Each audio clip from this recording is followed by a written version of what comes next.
네, 안녕하세요. 여러분들하고 세무의 2급 같이 강의할 박정국 세무사입니다. 우선 첫 시간 간단하게 우리가 시험과 제도에 대해서 그다음 수업 방식에 대해서 오리엔테이션 시간을 좀 가지겠습니다. 우리 세무의 2급은 두 파트로 이루어져 있습니다. 세법 1부, 세법 2부. 세법 1부는 법인세법, 부가가치세법으로 구성되어 있고요. 세법 2부는 국세기본법, 소득세법, 조세특례제한법으로 이루어져 있습니다. 사실 조세특례제한법은 한 문제 정도 출제되기 때문에 세법 2부는 국세기본법과 소득세법이라고 보셔도 무방합니다. 자, 그 다음 세법 1부에서는 객관식 25문제, 주관식 5문제가 출제되고요. 세법 2부 25, 객관식 25문제, 주관식 5문제가 출제가 됩니다. 자, 수업은 우리가 부가가치세법부터 진행을 하겠습니다. 아무래도 이제 부가가치세법이 좀 더 쉽기 때문에 부가가치세법을 먼저 하고요. 그 다음 개인의 소득에 대해서 세금을 계산하는 소득세법, 다음으로 법인의 소득에 대해서 세금을 계산하는 법인세법, 마지막으로 세법 전체의 어떤 총설에 해당되는 그런 국세기본법으로 마무리를 하도록 하겠습니다. 그래서 교재 순서대로 수업을 진행하는 게 아니라 부가가치세법, 소득세법, 법인세법, 국세기본법 책을 보면 역으로 수업을 진행할 겁니다. 자, 수업 방식은 우선 PPT, 우리 빔을 통해서 이론 내용 간략하게 보고요. 같이 필기를 하겠습니다. 세무회계 파트는 특히 여러분들이 이론을 이해하기 위해서는 계산을 해야 됩니다. 계산을 해야 되기 때문에 제가 필기하는 거 여러분도 같이 필기하고요. 그 다음 교재에 보충적으로 정리하겠습니다. 그리고 중요한 예제, 교재의 중요한 예제 같이 풀이할 거고요. 마지막 연습 문제 풀이 방식으로 수업은 진행을 할 예정입니다. 수업 난이도는 실제 여러분들이 세무회계 2급 기출문제를 보시면 굉장히 쉬워요. 지문도 짧고요. 계산 문제도 굉장히 간단하게 나옵니다. 근데 세무회계 2급 기출 수준에 맞추어서 수업을 하게 되면 이 세무회계에 대해서 여러분들이 정확한 이론 내용을 이해할 수가 없어요. 그래서 좀 더 난이도를 높여서 한 1.5급 수준으로 실제 수업은 진행을 할 겁니다. 계산 문제도 좀 많이 해보고요. 이론을 이해하려면 이 계산을 할 수 있어야 됩니다. 그래서 세무회계 2급 기출 수준에 맞추어 수업을 하는 게 아니라 좀 더 난이도를 높일 겁니다. 1.5급 수준으로 그렇게 볼 거고요. 그리고 특히 법인세법은 여러분들이 이제 재무회계 내용을 어느 정도 알고 있어야 되기 때문에 법인세법 하기 전에는 제가 한번 강조를 할 겁니다. 그래서 회계원리 간단히 먼저 보시고요. 그 다음 법인세법 강의를 들으시라고 그때 한번 설명을 드리겠습니다. 자, 여러분들이 이제 현장에 와서 수업을 듣는 게 아니라 이 화면 통해서 동영상으로 수업 듣기 때문에 아무래도 집중도나 이런 부분이 조금 떨어질 수밖에 없습니다. 그래서 꼭 같이 굉장히 필기를 좀 많이 할 겁니다. 여러분도 같이 필기를 하셔야 됩니다.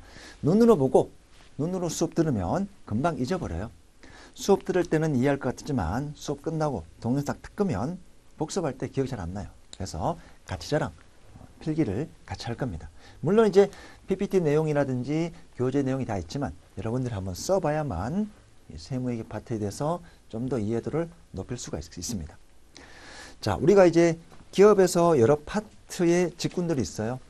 인사, 노무, 행정, 그리고 마케팅, 그 다음에 영업, 그 다음에 기술직, 여러 가지 어떤 생산부서에 또는 이 지원부서에 여러 가지 직군들이 있지만 특히 재경직군, 뭐 세무회계 파트, 재무회계 파트, 원가관리 파트, 이런 회계와 관련된 재경직군의 파트는 지식이 중요합니다.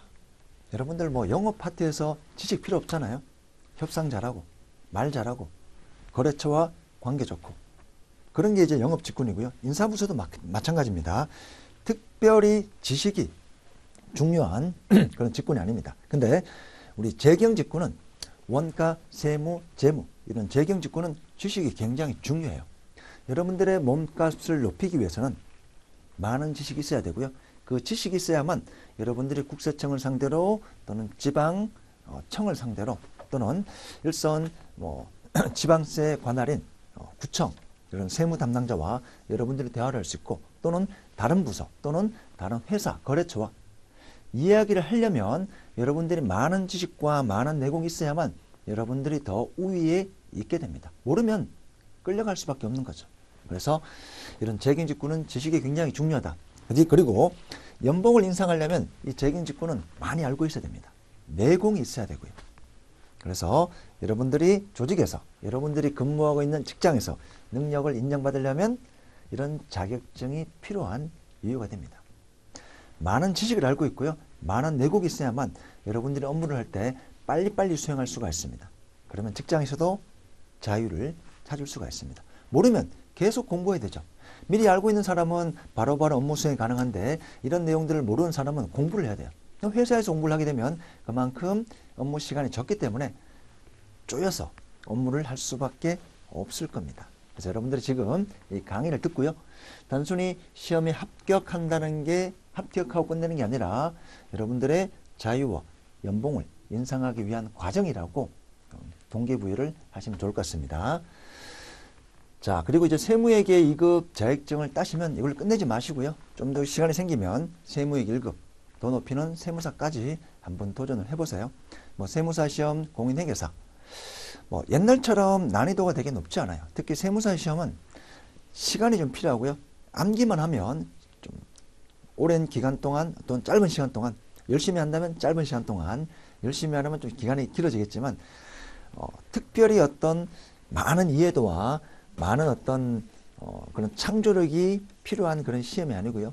여러분들이 알고 있는 내용을 적고 계산 내용을 풀 수 있는 그런 단순 어떤 기계식 어떤 시험이기 때문에 세무사 시험도 꼭 한번 도전하셔서 여러분들이 55세 여러분들이 다니고 있는 직장을 그만두고 미래에 한 70, 80까지 업무를 할 수 있는 그런 어떤 보험 차원이다라고 해서 높은 자격증에도 좀 더 도전을 하시면 좋겠습니다.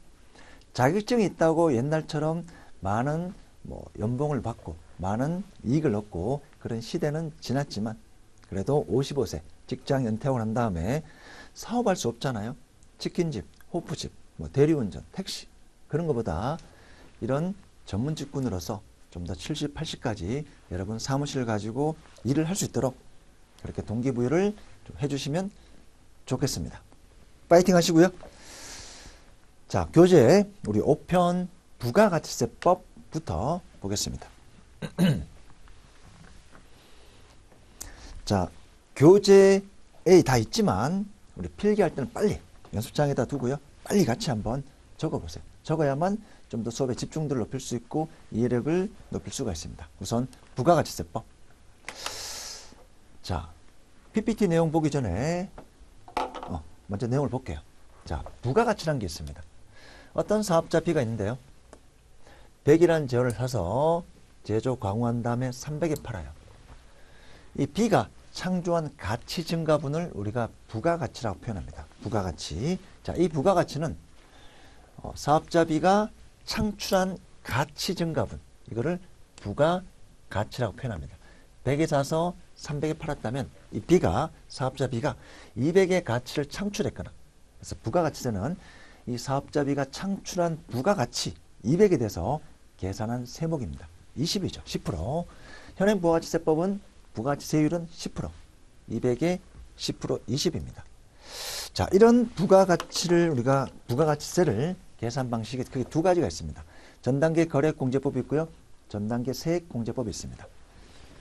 자, 첫 번째 우리가 부가가치.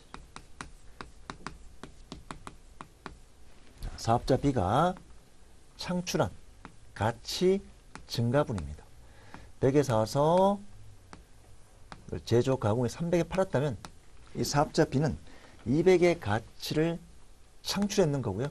이 창출한 부가가치에 대해서 내야 되는 세금이 부가가치세입니다. 현행 부가가치세율은 10% 단일세율입니다. 200이 10%, 20. 자, 이렇게 계산하는데 이 부가가치세를 계산하는 방식이 두 가지가 있고요. 첫 번째, 전단계 거래액 공제법입니다.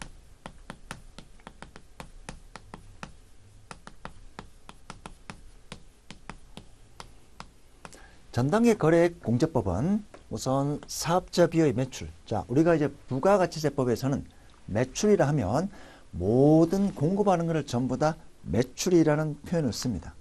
회계 매출과 법인세법 매출하고는 좀 다른 개념. 사업자 B가 공급한 거는, 판 거는 전부 매출이라는 용어를 쓴다. 부가가치 세목에서 그렇게 저랑 약속하겠습니다. 자, 판 게 있다. 매출이 있다. 이 매출에서 사업자 B가 산 게 얼마냐? 그걸 매입이라고 표현해요. 매입. 그러니까 매출이 얼마죠? 매출이 300이고요. 사온 게 100입니다. 100에 사서 300에 팔았다면 너 200의 부가가치를 창출했구나. 여기에 10% 때린다. 얼마가 되죠? 20이 됩니다. 이렇게 계산 방식이 우리 전단계 거래액 공제법입니다. 전단계 거래액 공제법. 자, 두 번째 우리가 전단계 세액공제법이라는 게 있어요. 전단계 세액공제법. 자, 이 전단계 세액공제법은 이렇게 합니다. 이 갈로를 풀어볼게요. 자, 갈로를 풀어보겠습니다. 자, 위의 식에서 갈로를 풀면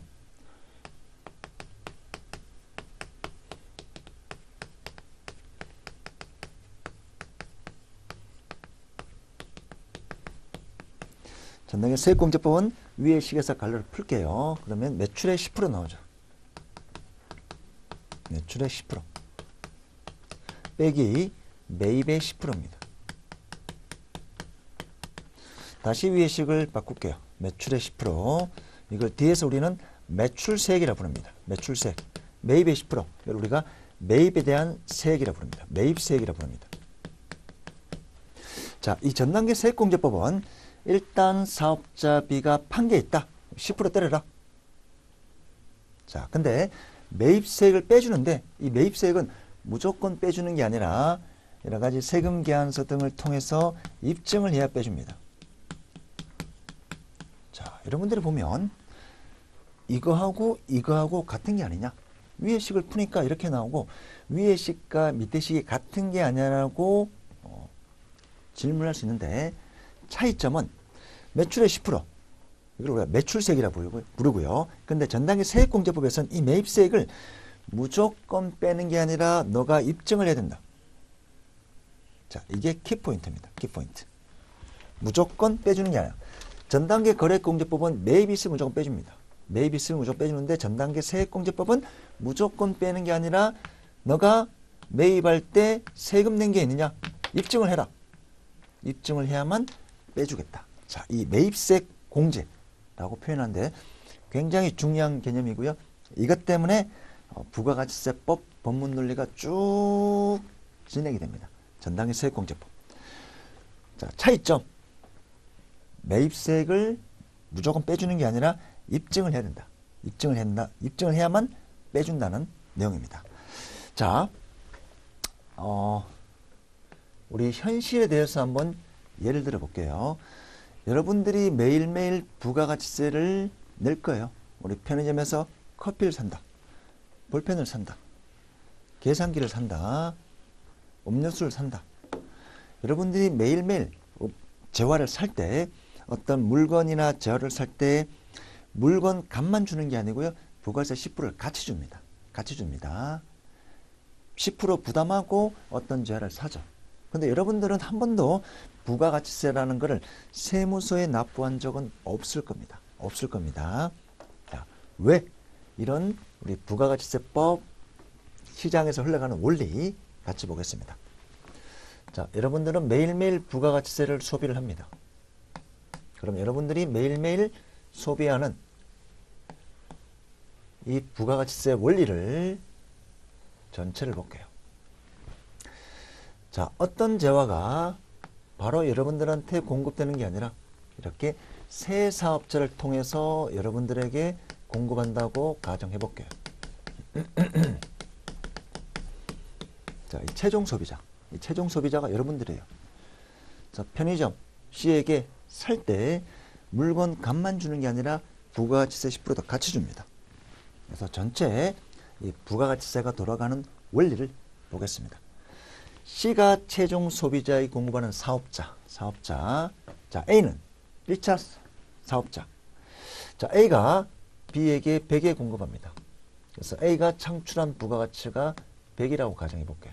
자, 이렇게 100. 자, B는 100에 사와서 제조 강화한 다음에 C에게 300에 팔아요. C가 창출한 부가가치가 200이 되겠죠. C는 B로부터 300에 사와서 소비자에게 600에 판다라고 가정해 보겠습니다. C가 창출한 부가가치는 300이 됩니다. 숫자는 제가 임의로 가정을 해본 거예요. 이렇게 해서 소비자에게 공급한다. 자, 부가가치세. 그럼 A는 우리가 이런 과정을 통해서 부가가치세가 계산이 되는데, 자, A는 최초 구입은 없고요. B에게 100에 팔았습니다. 팔 때 매출의 10%, 부가세 10%가 있죠. 이렇게 10이 있고요.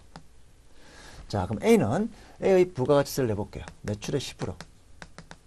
A 사업자의 부가세 10%. 매입세액은 없고요. 자, 그래서 우리가 매출세액에서 매입세액을 뺀 거를 납부세액이라고 부릅니다. 이만큼 세무서에 납부를 하죠. 자, A 100에 10%. 그래서 10이 나오고요. 10을 세무 납부할 겁니다. 자, 근데 A가 자기가 내는 게 아니라 B에게 팔 때, 우리 부가가치세는 여러분들도 재화를 사올 때 부가세를 내고 사오죠. 사업자도 마찬가지입니다. 이 B가 A로부터 재화를 사올 때 100만 주고 사오는 게 아니라 부가세 10% 내고 사와야 됩니다.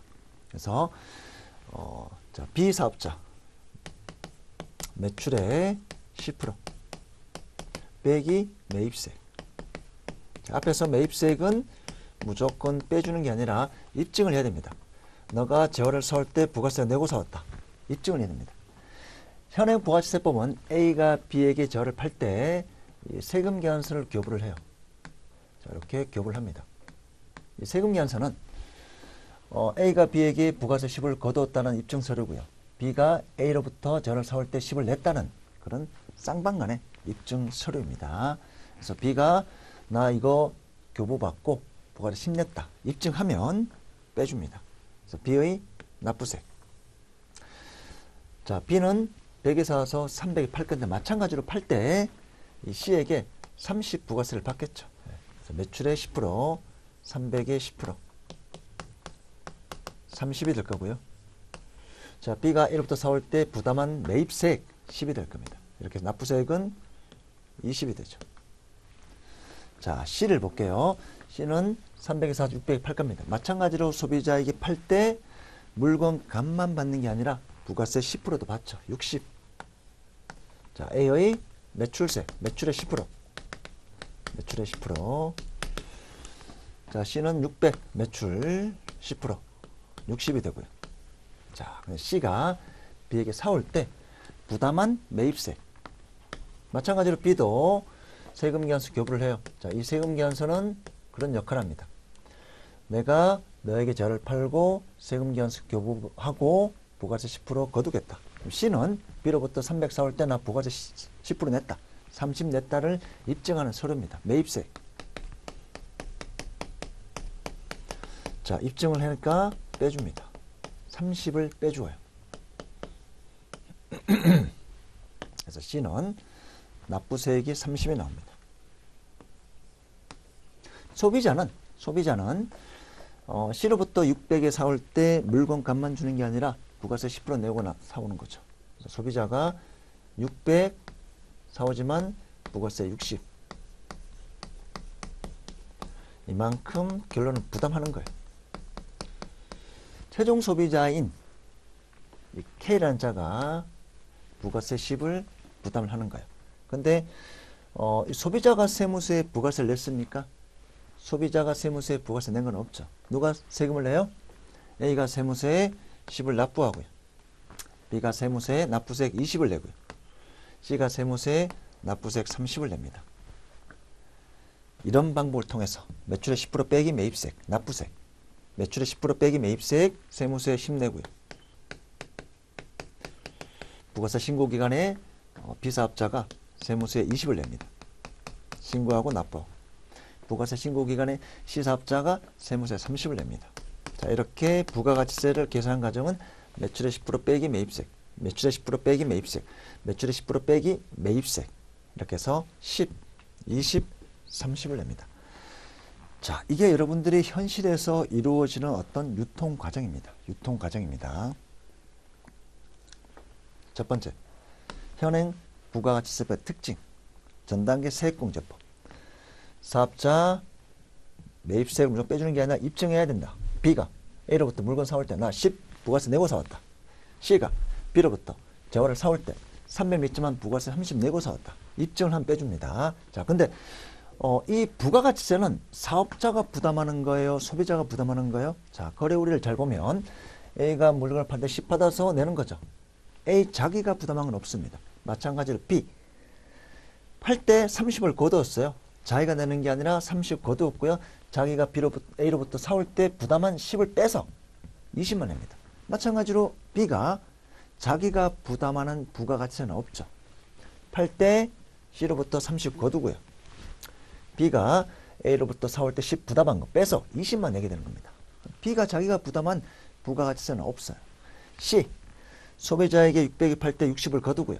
C가 B에게 물건을 사올 때 30 부담한 거 뺍니다. 30만 냅니다. 결론적으로 이 부가가치세는 누가 부담하죠? 소비자가 부담합니다. 근데 세금 신고 납부는 누가요? 사업자가 하는 거죠. 사업자 A, 사업자 B, 사업자 C. 이걸 우리가 간접세라고 표현합니다.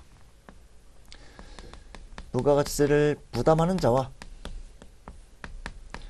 부가가치세를 신고, 납부하는 납세자가 다르다는 겁니다. 세금 신고는 사업자 A, B, 사업자 A, B, C가 하지만 세금 부담은 소비자가 하는 거죠. 자, 이런 세금을 우리가 간접세라고 표현합니다. 자, 이에 반해 우리 소득세가 있어요. 소득세는 개인의 소득에 대해서 세금을 내는 세목입니다. 내가 돈을 벌었으면, 내 개인 이름으로 뭔가를 해서 돈을 벌었으면 세금 내라. 이렇게 소득세입니다. 근데 이 소득세는 부담을 누가 해요? 자, 개인인 A가 있다면 이 A가 부담을 하고요. A가 세금 신고도 합니다. 내가 사업에서 개인 사업에 돈 벌었다면 내가 종합소득신고기관에 내가 신고합니다. 즉 내가 번 사람이고 내가 소득 신고하고 내가 부담하는 거야. 이걸 우리가 직접세라고 합니다. 즉 세금을 부담하는 자와 납세자와 동일한 것을 우리가 직접세라고 표현합니다. 세금을 부담하는 자와 세금을 신고하는 납세자가 동일하다. 법인세. 소득세가 개인 소득에 대해서 납부하는 세목이라면 법인세는 법인의 소득에 대해서 납부하는 세목입니다. 마찬가지로 똑같습니다. 삼성전자 사업에서 돈을 많이 벌었습니다. 삼성전자 법인의 소득이죠. 법인세 누가 신고 납부해요? 삼성전자가 합니다. 세금을 신고 납부하는 납세 의무자, 납세자와 세금을 부담하는 자가 동일하다. 소득세와 법인세는 우리가 직접세고요. 근데 부가가치세는 간접세입니다. 간접세. 자, 이제 여러분들이 현실에서 어떻게 부가가치세를 부담하는지 좀 감이 오시죠? 여러분들이 매일매일 재화를 살 때, 물건을 살 때 부가세를 내고 살 겁니다. 근데 세금 신고는 여러분들이 한 번도 한 적이 없을 거예요. 누가요? 사업자가 합니다. 사업자 A, 사업자 B, 사업자 C. 자, 두 번째 특징이 있습니다. 두 번째 특징은 이제 매입세액은 무조건 빼주는 게 아니라 입증을 한다. 그래서 이걸 전단계 세액공제법이고요. 전단계 거래공제법처럼 매입세 무조건 빼주는 게 아니라 입증해야 된다. 자, 이런 의문이 있을까요? 자, 전단계 세액공제법. 왜 이렇게 할까? 왜? 이렇게 할 수도 있을까요? 자, 이렇게 복잡게, 자, 보시면 A가 10을 내고 B가 10을 공제받고 B가 30 거둬서 내고 C가 자기가 낸 거 공제받고 내고 공제받고 내고 공제받고 똔똔이죠. 자, 이렇게 복잡하게 하지 말고 그냥 이렇게 하면 되지 않아요? 자, A하고 B하고 거래할 때는 A하고 B하고 거래할 때는 그냥 거래해라. 부가세 걷지 말고 그냥 거래해라. A하고 B하고 거래할 때는 그냥 거래하고요. C만 소비자에게 재화를 팔 때 600에 팔고 부가세 60 걷으면 되잖아요. 자, 위에처럼 사업자 A가 내고 사업자 B가 공제받고 사업자 B가 내고 사업자 C가 공제받고 이렇게 복잡하게 하지 말고 그냥 C만 매출세 매출의 10% 사업자 C만 매출세 사업자 C만 매출의 10% 60 이것만 세무서에 납부하면 되잖아요. 그러면 국가 입장에서는 어차피 10, 20, 30 내는 것보다 C가 한 번에 60 내고 이걸로 끝내자. 소비자 60 부담하고. 이게 훨씬 간편한데 이렇게 하는 방식을 우리가 단단계 거래세라고 합니다.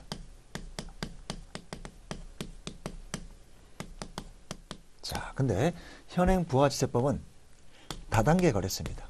이게 2번하고 연결되는데요. 다단계 거래세. 각 거래 단계마다 부가가치세를 징수하고 해라. 각 거래 단계마다. 모든 거래 단계마다 부가가치세를 거래 징수해라. 이런 다단계 거래세. 자, 이 두 가지의 이유가 여기 있습니다.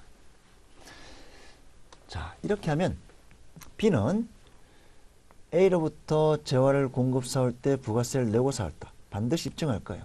그래야만 부가세 신고할 때 공제를 받으니까. 이렇게 B가 공제를 받게 되면 A의 이 매출을 누락 불가능합니다. 누락할 수가 없죠. 누락하게 되면 너 탈세했구나. B는 입증해서 매입세 공제 받을 건데 혹시 A가 이 매출 신고 안 하면 세무조사 나오기가 용이하겠죠. 체크가 되니까. 자, C도 마찬가지예요. 자, C도 입증해서 공제 받을 거예요. 부가세 공제 받을 겁니다. 자기가 부담한 거 공제 받겠죠. 이렇게 하면 B도 마찬가지로 이거 누락 불가능해요. 누락하게 되면 매출 신고했다는 거 드러나잖아요. 마찬가지로 이 사업자들도 자기 소득이 있으면 소득세 신고를 해야 되니까. 법인이면 법인세 신고를 해야 되니까. 개인이면 개인 소득세 신고해야 되니까. 이렇게 각 사업자마다 매입세 공제를 받았기 때문에 이 매출에 대해서 원천적으로 누락할 수 없다는 겁니다. 이렇게 하면 탈세 방지가 됩니다. 자, 현행 부가가치세법이 이런 다단계 거래세, 전단계 세액공제법의 방식으로 채택하고 있는 이유는 탈세 방지입니다. 굉장히 중요한 개념입니다. 모든 거래 단계마다 부가세 걷어라. 부가세 걷어라. 다단계 거래세다. 탈세 방지입니다. 단단계 거래세가 아니고요. 이게 훨씬 간편하잖아요. 최종 소비자에게 공급하는 시만 매출세 내고 하면 끝나는 거잖아요. 근데 이렇게 복잡하게 매출의 10% 내고 B 매입세 공제받고 B 매출의 10% 내고 C 매입세 공제받고 내고 공제받고 내고 공제받고 이렇게 쓸데없는 짓을 하는 게 아니라 각 거래 단계마다 이렇게 매입세액을 사업자가 서로 입증하게 함으로써 그 거래 상대방의 매출 누락을 원천적으로 막겠다는 겁니다. 다단계 거래세, 전단계 세액공제법, 입증, 다단계 거래세. 굉장히 중요하고요. 이게 부가가치세법 전부예요. 논리 전부입니다. 논리. 자, 그 다음 여러 가지 어떤 이 부가가치세는 중앙정부에서 관리 감독하는 국세 개념입니다. 자, 여기까지 필기해 두시고요. 굉장히 중요한 내용입니다. 자, 복습해 볼게요. 매출의 10% 매입세액 빼준다. 근데 매입세액은 무조건 빼주는 게 아니라 세금 계산서 등을 통해서 입증해야만 수령했을 때만 공제를 해줍니다. 그렇게 하면 이 사업자랑 거래한 매출자의 매출 누락을 방지할 수 있다. 탈세 방지를 원천적으로 막을 수 있다는 겁니다. 이런 내용들은 뒤에서 배울게요.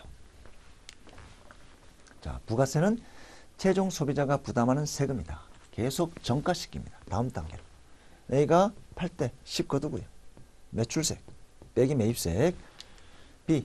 B가 창출한 부가가치 200입니다. 100에 사서 300에 팔고 B는 300에 팔 때 부가세 10 걷고요. 매출의 10% 30. 그 다음 B가 사올 때 자기가 부담한 거 10 뺍니다. 20만 내면 마찬가지로 사업자 B가 부담한 세금은 없습니다. 사업자 C 300에 사와서 600에 팔아요. 30 부담하고요.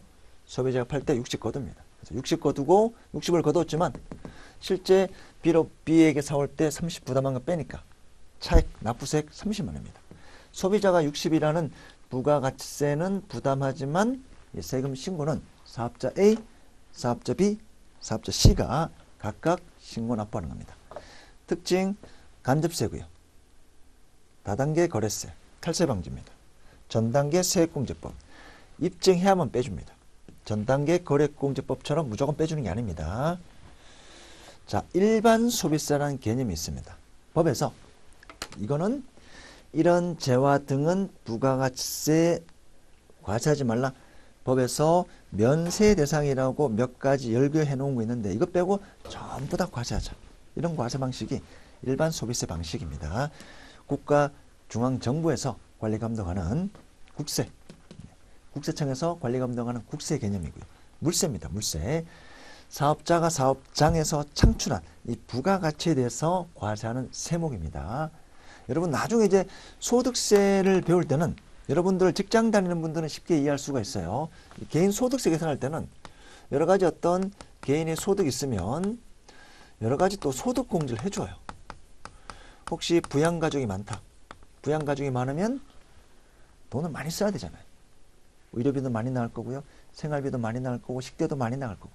그래서 내가 부양하고 있는 가족이 많으면 소득 공제를 많이 해서 세금을 계산한 기준금액 과표가 좀 줄어들게 합니다. 개인의 인적 상황을 고려해주는 대표적인 소득세는 인세, 납세 의무자 개인의 여러 가지 인적 상황을 고려하는 인세 개념이라면 부가가치세법은 그런 거 없어요. 그냥 10%. 부가가치 10%. 물세 개념입니다. 물세. 자, 여러분들 이 내용 별표 해두시고요. 아주 중요한 내용이고요. 이 원리만 여러분들이 파악하시면 부가가치세 끝났어요.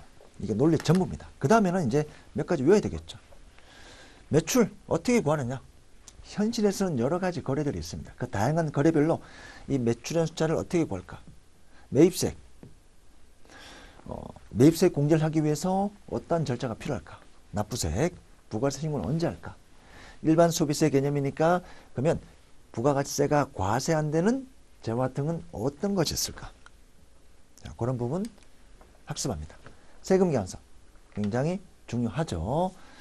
자, 다단계 거래세, 그리고 전단계 세액공제법, 탈세 방지 용으로 세금 계산서가 굉장히 중요한 역할을 합니다. 자, 공급할 때 세금 계산서를 발행합니다. B가 공급자가 한 부 가지고 있고요. 매입자에게 한 부 교부합니다. 공급자 보관용, 공급받는 자 보관용. 이렇게 해서 한 장씩 가지고 있어요. 그래서 크로스 체크 기능이 있는 거죠. 체크 기능. B가 나 사올 때 부가세 내고 사왔다. 입증하는 매입세액 증빙서류입니다. 나중에 할 건데요. 이 세금 계산서를 보시면 공급자 보관용, 공급받는 자 보관용 한 장씩 가지고 있고요. 이 공급자에는 사업자 등록번호, 상호, 대표자 성명, 공급받는 자 등록번호, 상호, 성명, 주소, 업태 이런 부분들이 있고요. 요 노란색이 이제 필요적 기재사항이라고 해서 이거 틀리면 효력 있는 세금 계산서 인증이 안 됩니다. 나중에 그런 부분은 보겠습니다. 작성일자, 공급가액 얼마, 세액 얼마, 품목이 뭐냐, 금액이 얼마냐, 공급가액, 세액이 얼마냐. 자, 이런 내용들 적힌 내용이 세금 계산서고 전단계 세액공제법 하에서 아주 중요한 기능을 하는 수단이다. 증빙 서류입니다. 실제 이제 부가세 신고할 때는 이 세금 계산서를 전부 다 제출하지는 않고요. 너무 많기 때문에 A가 발행한, 자, B를 예를 들게요. 자, B가 발행한 세금 계산서. 이거를 요약해서 작성한 신고 서식이 매출처별 세금 계산서 합계표라고 합니다. 여기다가 서머리에서 적어요. 얘한테 공급한 게 몇 건이고 얼마이다. 얘한테 공급한 게 얼마이고 몇 건이다.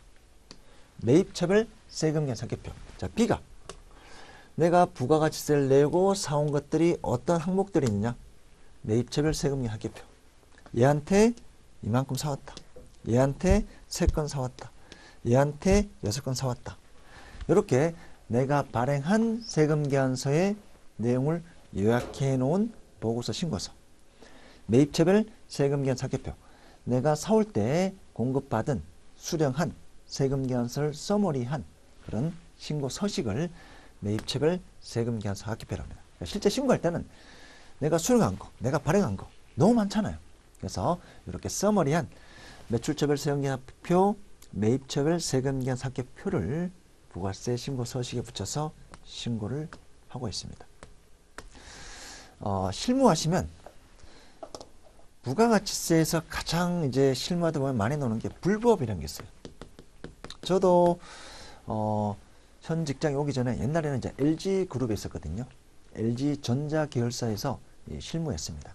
법인세, 부가세, 뭐 소득세, 원천세, 국제조세. 자, 근데 이 부가가치세 실무할 때 가장 좀 번거롭다는 게 불부합 내용입니다. 이 불부합 내용이 뭐냐면 세무서에서 보니까 얘 매출하고 너 매입하고 일치하지 않는 게 있다. 이거 어떻게 된 거냐? 입증해라. 얘한테도 보내고 쟤한테도 보내고. 우리가 발행한 거, 얘가 매입한 거. 두 개가 이론상 같아야 되겠죠. 이론상 같아야 되는데 이게 틀리다는 거예요. 그러면 왜 틀린지 이거를 소명을 해라. 주기적으로 나와요. 주기적으로. 워낙 대기업이니까 워낙 많잖아요. 굉장히 번거로워요. 그래서 부가세 실무할 때 이게 가장 힘들더라고요. 이거 소명하는 거. 신고야 뭐 정해진 로직이 쭉 있으니까 부가가치세 신고 기간에 우리가 발행한 거, 우리가 수령한 거 쭉 법에 따라 신고하면 되는데 이 실무적으로 수시로 나오는 세무서의 불부합. 불부합은 매출 세액과 상대방의 매입세액이 차이가 난다. 똑같아야 되는데 차이가 나요. 그러니까 수시로 소명하라고 연락이 오더라고요. 메일 보낼 테니까, 공문 보낼 테니까 그거 언제까지 소명해라. 오늘 주고 막 3일 뒤에 소명해라. 그러면 또 야근해야 되잖아요. 워낙 많으니까 건수가. 그래서 이런 부분이 이제 실무적으로 좀 중요하다 볼 수가 있겠습니다. 자, 이렇게 해서 우리가 첫 시간 간단하게 오리엔테이션 수업 방식 했고요. 같이 꼭 필기하셔야 됩니다. 눈으로 들으면 금방 까먹어요. PPT 화면 보면 금방 잠이 오니까 같이 꼭 필기하시고요. 자, 그 다음 난이도는 우리 1.5급 수준. 그 다음 부가가치, 우리 첫 시간 부가가치 개념, 계산 방식 두 가지가 있다. 전 단계 세액공제법. 근데 우리나라를 포함해서 전 세계 모든 부가가치세 도입된 나라들이 전 단계 세액공제법을 이용해서 부가가치합니다. 매입세 입증해야 하면 빼준다. 탈세 방지 기능이 있기 때문에. 그래서 부가가치세는 우리 최종 소비자가 부담한다. 다음 단계로 계속 전가시킵니다. 얘가 거두어서 내고 얘도 거두어서 내고 자기가 부담하는 게 아니라 상대방으로부터 거두어서 내고 C도 자기가 내는 게 아니라 상대방으로부터 거두어서 내요. 근데 자기가 낸 거 공제받고 자기가 낸 거 공제받고 거두어서 내고 차익만 낸다. 그러니까 ABC는 자기가 부담한 게 없죠. 근데 최종 소비자는 부담했는데 최종 소비자는 매입세 공제는 게 없죠. 최종 소비자는 매입세 공제는 게 없습니다. 그래서 최종 소비자가 이 부가가치세를 부담하는 그런 원리입니다. 이 표 중요합니다. 여러 번 강조드리지만 논리가 이게 전부예요. 전부예요. 간접세, 다단계 거래세, 전단계 세액공제법, 일반 소비세. 처음부터 여러분들이 이제 부가가치세, 간접세하고 비슷한 게 몇 가지가 있는데 주세. 주세도 간접세입니다. 여러분들 매일매일 술 먹지만 여러분들이 술에 대한 세금 신고한 적 없잖아요. 사업자가 신고하지. 그다음 샤넬 가방. 이런 특별한 저하에 대해서 부과하는 개별 소비세는 또 간접세가 있습니다. 이런 개별 소비세와 주세는 술에 대해서만, 개별 소비세는 특정 사치품에 대해서만 이렇게 부과하는 세목이지만 이 부가가치세는 처음부터 법에서 일반 소비세의 개념, 주세와 개별 소비세는 특정 소비세의 개념입니다. 처음부터 이런 것들은 개별 소비세, 술, 주세, 과세해라 나오지만 부가가치세는 부가가치세가 면세되는 것 빼고 부가세가 과세 안 되는 것 빼고 나머지는 전부 과세하자. 이런 일반 소비세 개념, 국세, 물세입니다. 자, 그다음 세금 계산서 중요한 역할한다. 매출처별 합계표, 매입처별 합계표. 자, 이렇게 해서 우리 1교시 모두 마치도록 하겠습니다. 좀 쉬겠습니다.